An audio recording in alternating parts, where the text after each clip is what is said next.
Data does a couple of things. It allows you to know when you're on the right track and in the right direction. It allows you to know when perhaps you're regressing.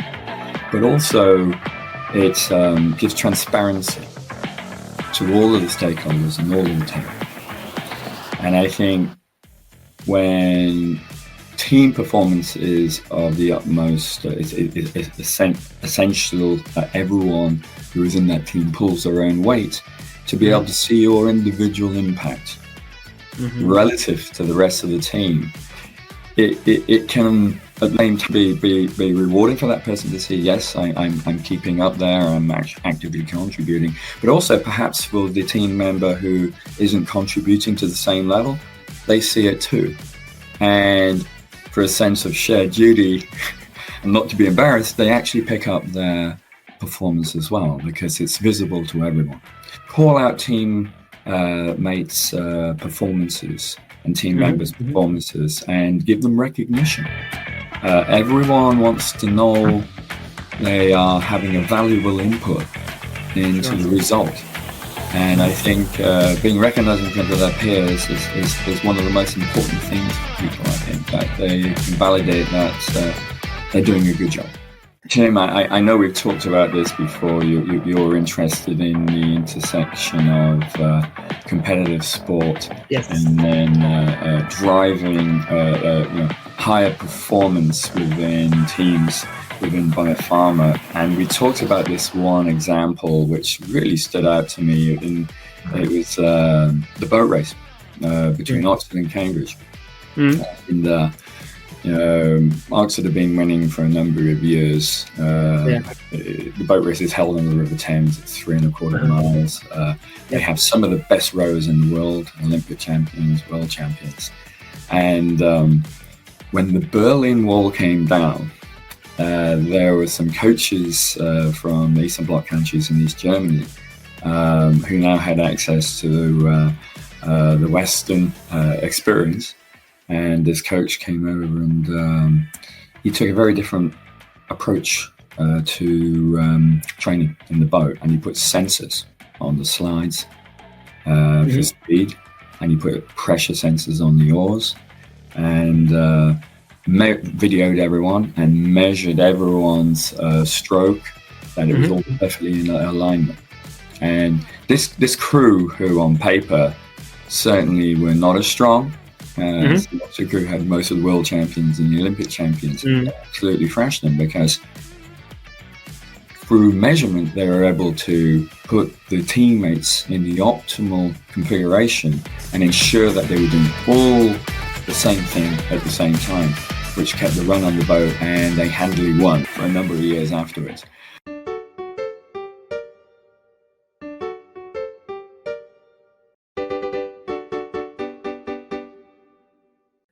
Hello, everyone. My name is Tim Mikhailishvili. I'm the host of the All Out Coach podcast, and I have a guest for you today who inspires me every time I speak to him.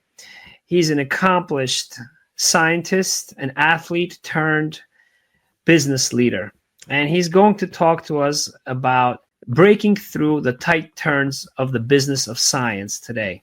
His name is Graham Long, founder of BioCresco, with an established track record of scaling companies and visibility and line of sight from all aspects of drug development, from R&D, manufacturing to sales, marketing as well. And so tune in, ask questions, connect with him after the podcast as well. Graham, so nice to see you here on All Out Coach Show. Tim, thank you so much for having me on the show.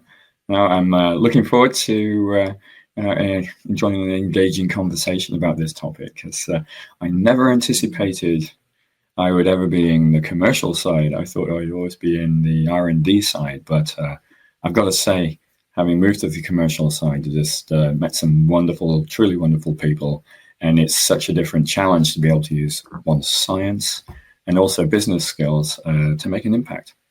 Yeah. On this show, we try to capture memorable conversations that matter. And I can tell you that all of our conversations have truly been unforgettable, ones that I've learned a lot from.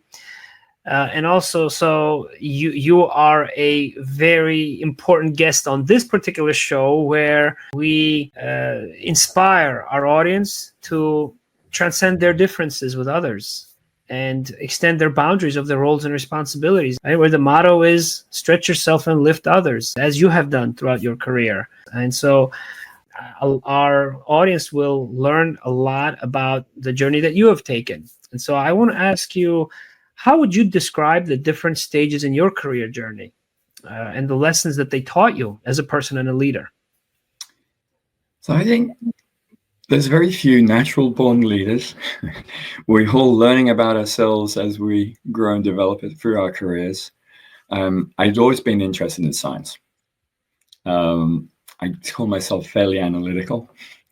I love delving into deep, complex problems to come up with solutions that can have an impact. So I think as I've evolved through academic research and then entered the discovery tools space, so CapEx, instrumentation, services, and reagents that supply biopharma, diagnostics companies, and life science companies.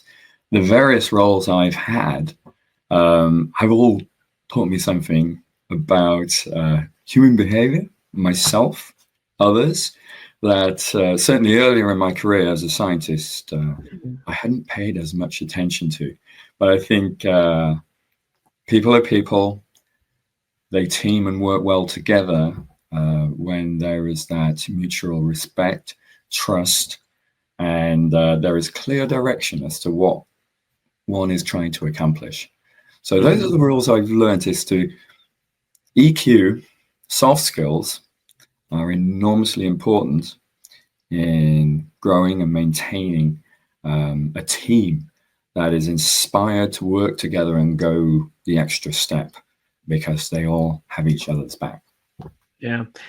Graham, for our audience that may not be familiar with some of the details of your work, can you describe some of your early research, which included cancer research and a lot of very well-known global companies, right, as well?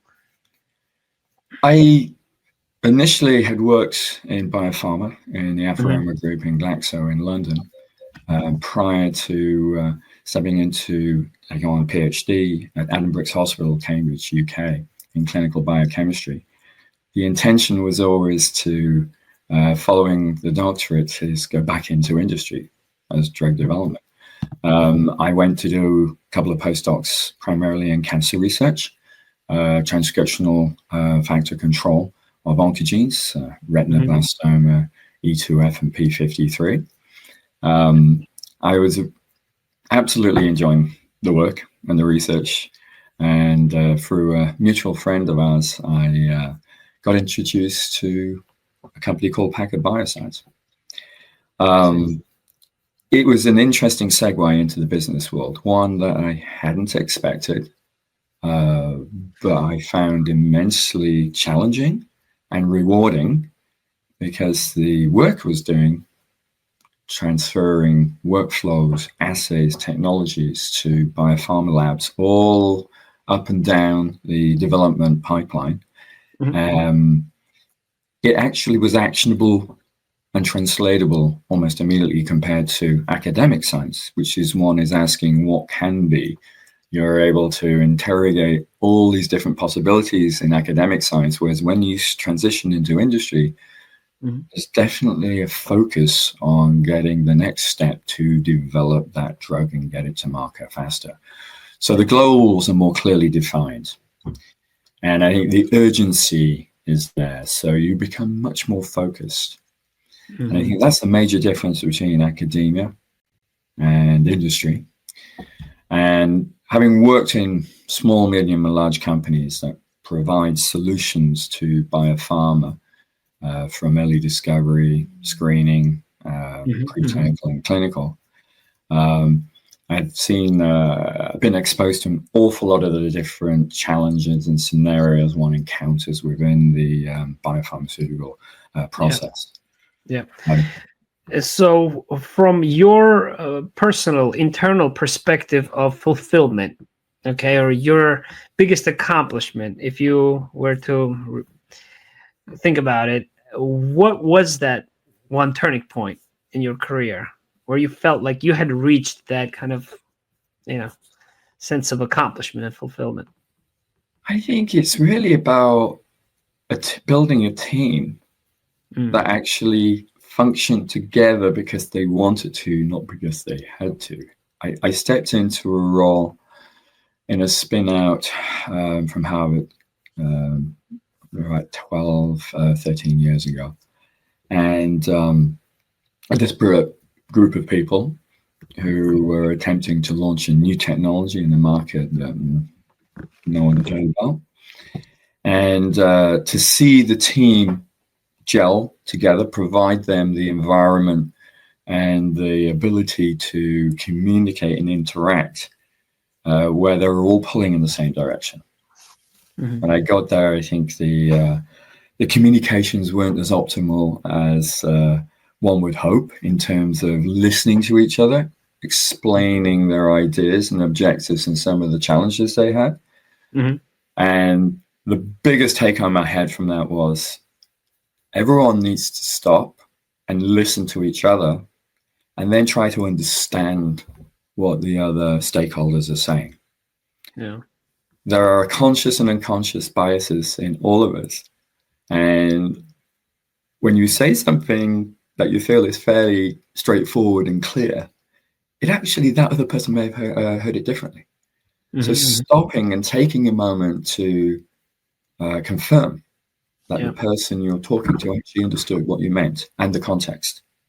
And this has been probably my biggest eye-opener in terms of getting teams to work together. We all communicate differently. Yeah. And my style impacts others, and their style impacts me and the other teammates.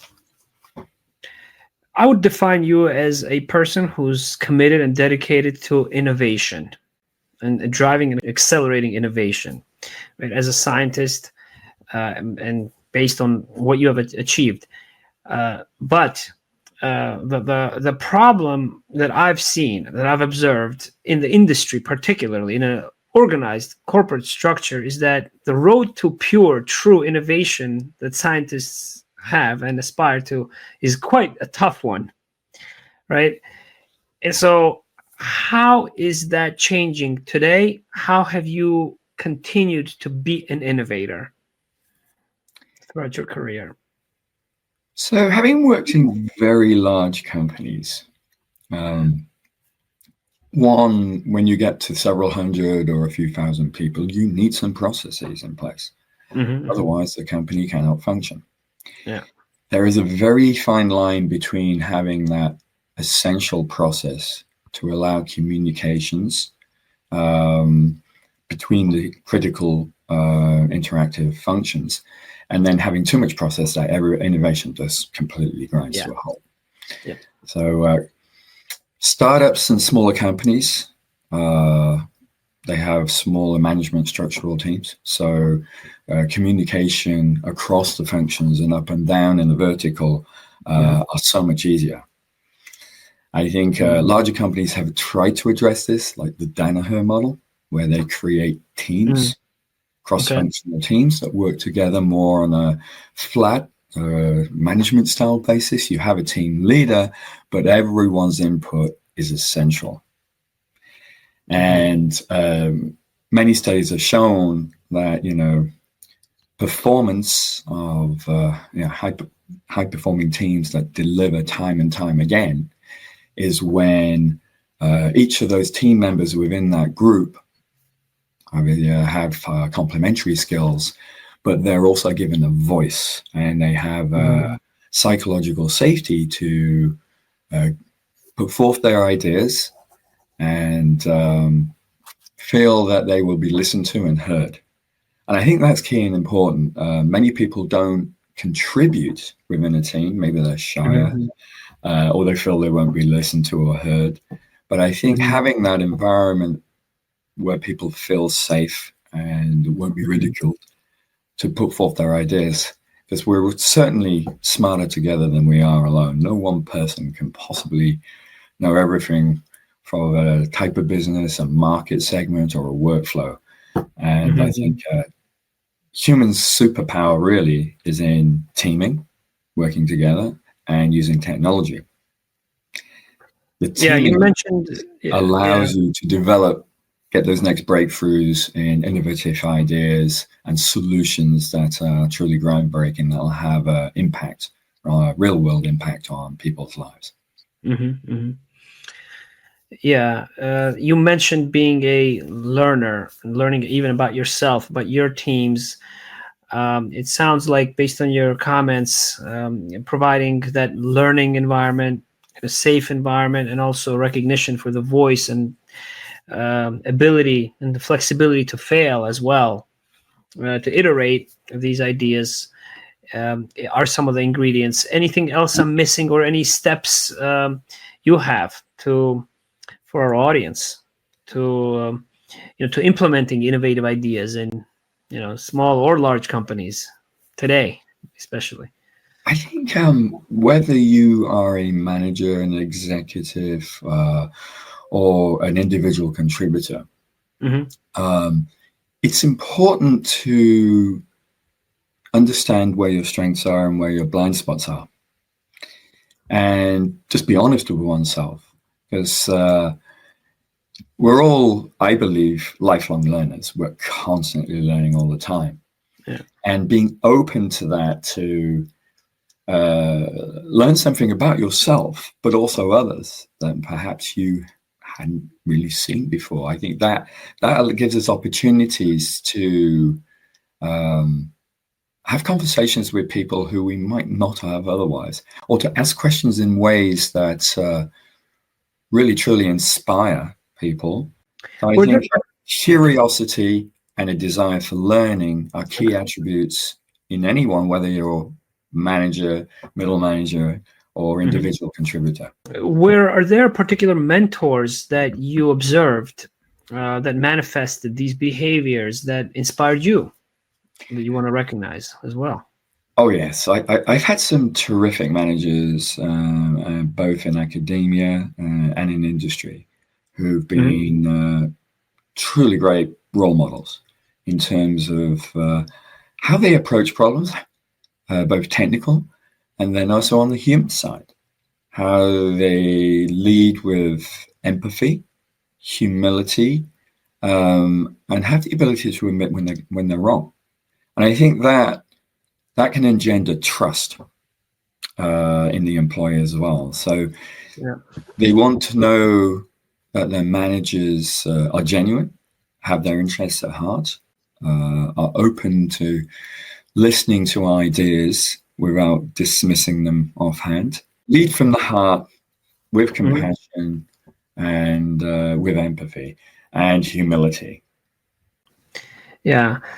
And so bringing some of these innovative products then to patients, right? How do you identify those small windows of opportunities and those low margins of errors that we have now in our healthcare ecosystem, with new pressures for accountability, right? How were you able to do that at SmartLabs, for example, to scale that company? And those details that matter, that to find that in terms of fine-tuning them, right, and to obtain those results that are desired or even exceed them, right? So how were you able to identify the opportunities at the right time? I think whatever type of business interaction you have, might be M&A, company acquisition, it might be a strategic partnership, or it might be selling a service and or a product. A lot of it comes down to timing. So the client and the vendor, both parties have to be able to interact at the time when there is a need. At SmartLabs, there was a big need for infrastructure. SmartLabs designed, built, and operated research laboratories, animal research laboratories, and manufacturing rooms. And it's really about asking the client what their needs are, fully focused on the research needs within a particular environment. Identifying what the end users are doing, why they potentially need your product, what they find of value is critical to understanding, are you positioning the product correctly? Does it have the right specifications that the client needs? Are you doing an adequate job of explaining what the product or service, the benefits that it has to those end users? And can you actually reach those end users as well? So I think having processes that can identify recurring patterns, both in the types of client you have and what needs they have, allows you to then more specifically target in-kind customers with those needs. And you understand what their needs are, you understand the behaviors and the timelines and the pressures they have. And I think that's important in being able to describe the solutions you have, because if the client understands that you have an understanding of their problems and their challenges, much more likely to engender trust and a two-way collaborative conversation on solving their needs for them. Yeah, one thing I learned from our previous discussions also is about just the details that are necessary even in the processes, in optimizing a process in manufacturing, and the implications that has in terms of even measuring or the study of metrics, right? Metrology. How did that kind of impact your approach to leading teams after having exposure to manufacturing function, in healthcare? So in the world of GXP, GLP, and GMP, there's a lot of auditory oversight, as you know. And I think SOPs have to be executed very accurately. There is no room for error, especially in manufacturing. Many of these steps in manufacturing involve measurement along the way, contamination, potency, concentration. And as in any workflow, there are some steps that potentially have the potential to go wrong more than others. And it's identifying those, say, let's call them accident black spots. So if you're on a trip from A to B and there's a tight bend in the road, and that's where most of the accidents happen. And that's true of any workflow too. So having worked in companies that have been deeply involved in the regulatory environment where you cannot make a mistake, and if there is a mistake, you have to go back and do a root cause analysis and then take actions to prevent those from happening again. You can't identify those hotspots areas unless you are intimately familiar with each step and you log and track where the errors occur.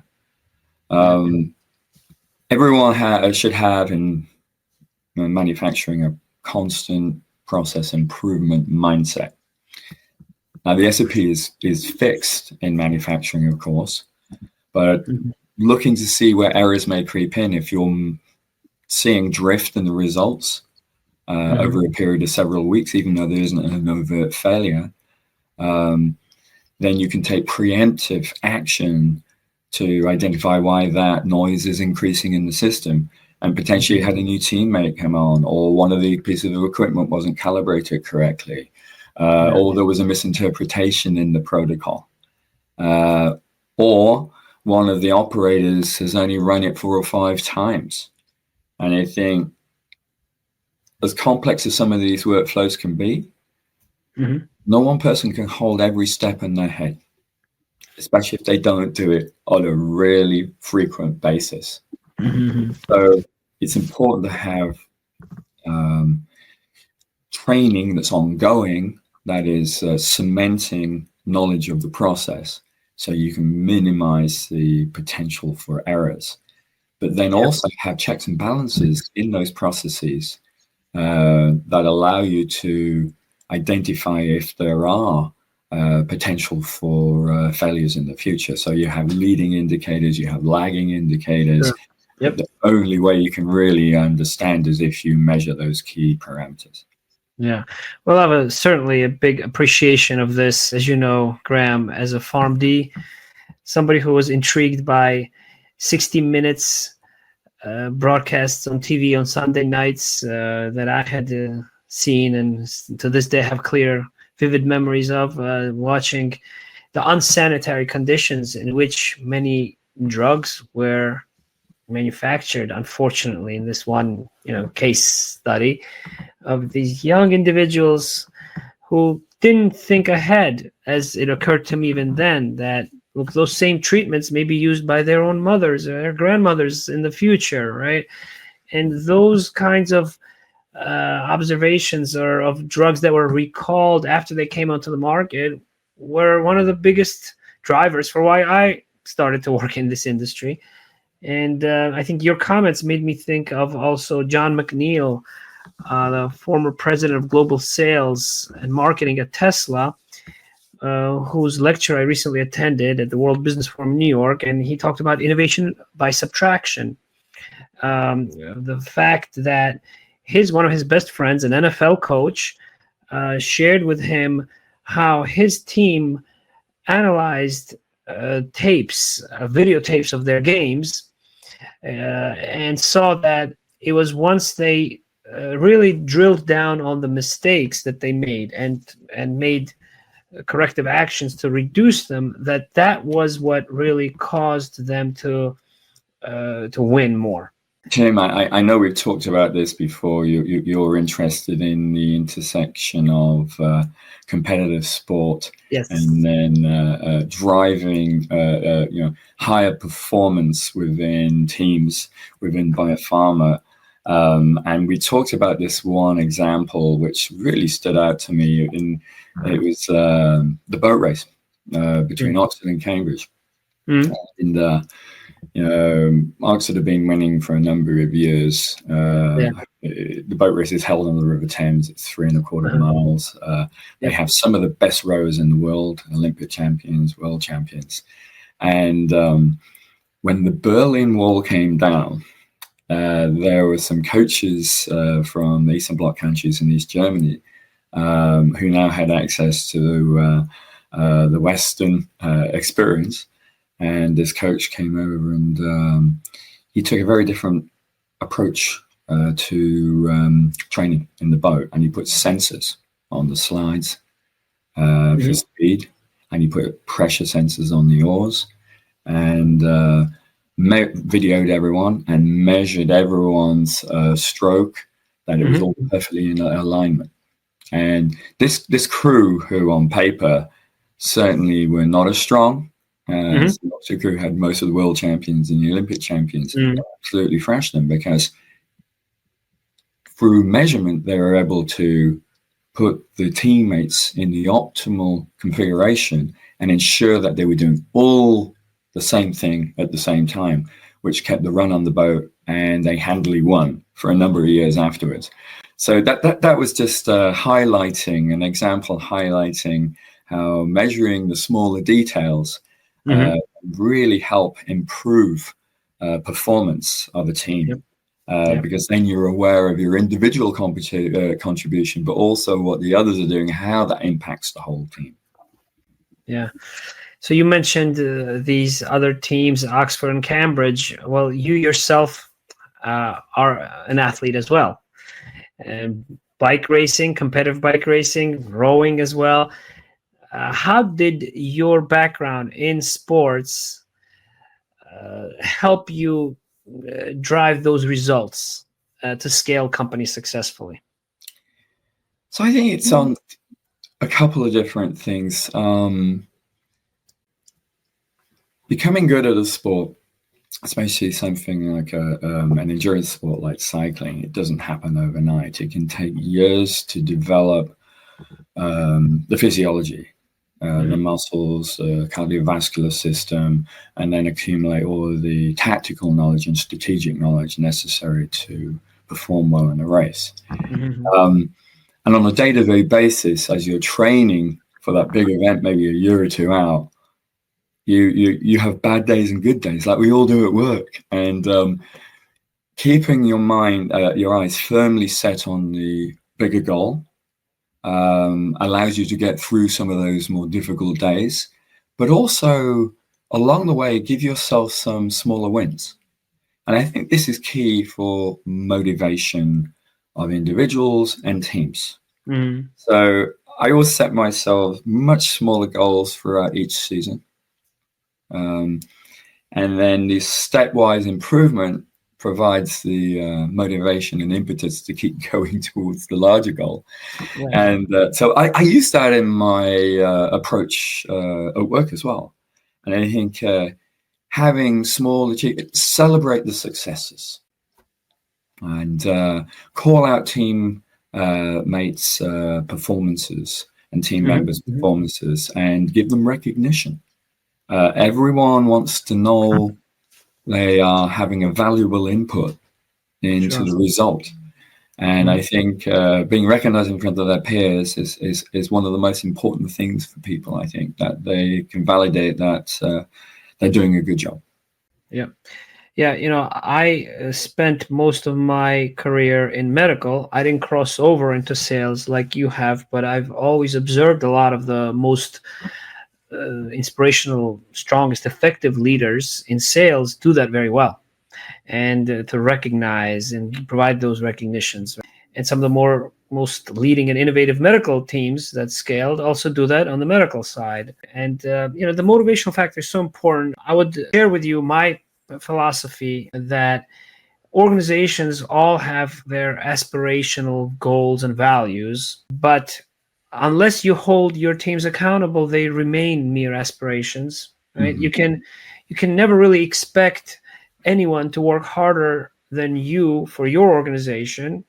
You can really not know how their motivation changes from time to time, from year to year, or from day to day. But at the very least, you can probably expect everyone on your team to improve, to just strive to do a little bit better, like you just described in your biking example. I found it essential, say, in bike racing, to be able to measure the fitness level at any given time. So one tracks mileage, one tracks speed, heart rate, power, and you can see how your training program influences your fitness level and your performance level. So you can make course adjustments. So if you didn't take those measurements, you'd be just going off feel. And while a lot of us have some great intuition, both from a management perspective and maybe from the sporting perspective, you're still not using actual data. So data does a couple of things. It allows you to know when you're on the right track, going in the right direction. It allows you to know when perhaps you're regressing. But also it gives transparency to all of the stakeholders and all of the team. And I think when team performance is of the utmost, it's essential that everyone who is in that team pulls their own weight to be able to see your individual impact relative to the rest of the team. It can at the same time be rewarding for that person to see, yes, I'm keeping up there, I'm actively contributing, but also perhaps for the team member who isn't contributing to the same level, they see it too. And for a sense of shared duty and not to be embarrassed, they actually pick up their performance as well, because it's visible to everyone. So you don't have to call them out. It's just, I want to contribute. I see now that I'm not at the level that my peers are. I need to step up my game. So I think that really helps with that transparency of what's our goals, how are we performing today, this week, this month, and then tracking those in real time relative to the team's performance as a whole. Mm-hmm. So you've clearly been able to adapt, right? Have neuroplasticity. Not everyone always is successful at, probably, right? As a scientist, and what kinds of shifts in this mindset are necessary, do you believe, to transform into a successful commercial leader? Gosh, I've seen that many people who are good at sales aren't necessarily good at management.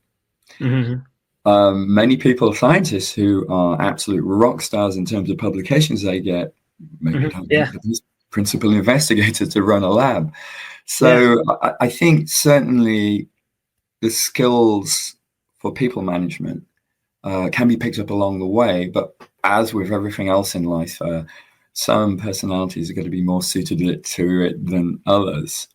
I've always been a little bit more outgoing than maybe many of the people in the lab, which perhaps helped me in terms of communication. Mm-hmm. Many scientists are so focused and dedicated and have a true passion for what they do. But it can also be sometimes they're not as effusive or not as great communicators. So I think working on those muscles, trying to understand the audience you're talking to and positioning the message or the information you're trying to convey at their level. So constantly trying to put yourself in other people's shoes, whether it's your teammates, whether it's your boss or the people that report to you or the clients. So I think having that self-awareness and empathy, but also being able to understand the perspective from the other side of the table. Mm-hmm. Okay. Now, what about from a technical perspective then? How do you not only develop these drugs, but deliver them to patients and commercialize them and make sure that these breakthroughs reach your intended community, right? What are those technical kinds of shifts that you've learned and you would suggest? Well, I've worked with some therapeutic companies and some diagnostic companies, but primarily the companies I've been involved in are technology platforms, analytical platforms, CapEx, robotics and equipment, plate readers, microscopes. All of these technologies are essential to move science forward. So from the technical perspective, you have to get it right. And it's absolutely key and essential is to go ask the end users how they are, what they need to do, what they need to accomplish. Is there a gap or a challenge in what they're trying to accomplish? Could the data be better? Could the costs be better? Do they need to improve throughput significantly in order to hit their goals? So I think it's absolutely essential is to understand the end user experience. Not build something or come up with a solution that you think personally is going to work. You have to go confirm it. Now, how were you able to do that, having started out in cancer research, R&D, and then turning into a commercial leader responsible for large teams? It's understanding, knowing either yourself or another subject matter expert understands that market and the technical nuance within whichever use case you're assessing. And to the point where you can identify the gotchas, the critical must-have performance parameters or performance specifications for the solution you have.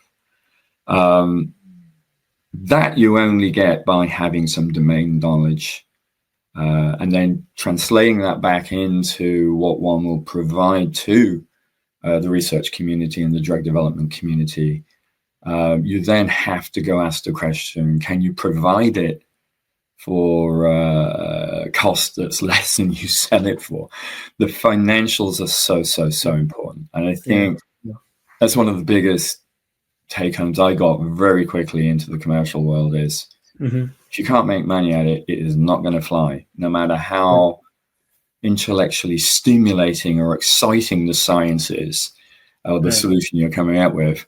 In order to get it into the hands of people who can benefit, you've got to make it financially viable. And to do that, you have to understand the economics as well and what is available in the market. What can you sell it for? What does it cost to build or provide that service? And then you've got to do the financial modeling up front before you go to market. so many companies, small, medium, and large, have launched, fantastic, innovative solutions, only to fall flat because they got one key critical parameter or must-have wrong. And it's not that the market wasn't there. Yeah. Just they didn't go confirm it in the market and made some critically incorrect assumptions. So having enough humility to say to yourself, I think I've got this right, but I'm going to go verify if I do, with enough people in industry that are representative of that market, so you can actually build a cogent financial model. If you look back at your career, was there a bridge from the R&D to the commercial? Was there a time or where you actually gained some of these skills and this kind of? Yes, I'd say that first experience moving into the technology vendor space. So tech transfer. Yes, it was a tech transfer role. It was a nice stepping stone from the lab into the commercial sales. I was the tech transfer scientist, getting workflows to work in clients' labs all across the country, and primarily in BioPharma labs. And it really became very apparent that the only thing that mattered to the client was getting their application to work and the quality of the data, and them hitting their goals that their supervisors had given them and their company was trying to focus on. So if you're just really, really focused on the solution, especially if it's complex science, complex technology, that really hit home there, that I look at things through the end user's eye, having been the customer myself, and try to understand where they're coming from first and what their problems are in solving that technical issue. Yeah, that's amazing. That's what's amazing about how you've been able to collect all these various different experiences from all the different sides and angles of the business of science and drug development and R&D. Well, thank you very much, Graham, for having this conversation again with me and sharing it with our friends and audience of the All Out Coach Show. What are some final takeaways and lessons that you have for them to be able to navigate and even break through these tight turns that our healthcare ecosystem is forcing us to make, right? And be innovative. Maintaining that excitement and intellectual curiosity for the amazing science and advancements that we're experiencing these days. I think it's sheer joy to be able to see some of these solutions make a real impact on everyday people's lives. I've seen things like 30 years ago I never thought would be possible, specifically in terms of like cancer development, but also early diagnosis and rare disease treatment now. So I think we're living in just a remarkable time where the pace of technology evolution and biomedical research and development is at such a pace where we're maintain that passion, maintain that joy, maintain that curiosity, and you can get through all of the other arduous day-to-day bureaucracies. But what's your purpose? It's solving big problems and bringing solutions to people's lives that can have a real impact. Great. Well, wonderful. You can connect with Graham. We'll also see you, Graham, as our speaker and expert judge at the Medical Innovation Olympics in October 6th through the 21st. The opening ceremony is October 6th. I'll share more details about that. And it clearly shows your curiosity, your dedication to innovation. Thank you, Graham, once again. Thanks. Thank you, Tim. It's been a pleasure.